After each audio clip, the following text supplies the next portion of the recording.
Hey guys, and welcome back to the channel. So I know The Legend of Zelda Skyward Sword HD came out a few months ago, but I'd really like to give you a few of just my thoughts and opinions on the game. Overall, I think you should definitely check it out. So let's dive right on into this review. The Legend of Zelda Skyward Sword, upon initial release, had good scores from critics, but people didn't really like the game. Nintendo went full motion controls, and that turned a lot of people off.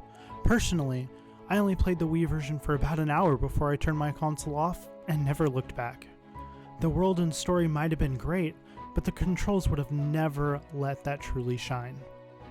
As the first Legend of Zelda chronologically in the timeline, experiencing how things came to be should have been an amazing experience, but unfortunately that wasn't the case. Thankfully, almost 10 years later, Nintendo released The Legend of Zelda Skyward Sword HD, and to my complete shock and delight, it's a totally new experience. Let's dive into what makes this game something special and worth your time. The plot is a traditional Link goes on a quest to find Zelda, and then he finds out that they're both destined to be the heroes to save the land. But how it unfolds is an entertaining experience that was only enhanced by the cel-shaded-like art style that the game is designed in. From the characters' expressions to the boss battles, the art style brings out the best qualities of the world. It was a really great choice, and one I'm really glad they went with. Now let's talk about the elephant in the room, the new controls. Players were skeptical about how they'd integrate the motion controls for things like playing in handheld mode, but thankfully they remapped the motion controls to the right joystick. That design choice has made all the difference too.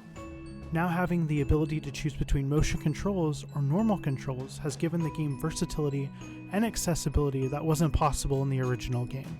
Though there was a few annoyances with using the right joystick, like the inability to move the camera while using a weapon and the occasional item swaps, it was easily the better way to play.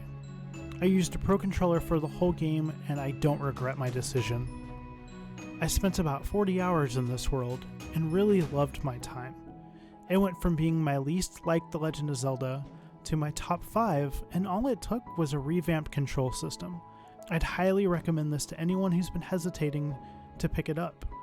You won't regret your decision. I give The Legend of Zelda Skyward Sword HD a 9 out of 10. Until next time, may your heart be your guiding key.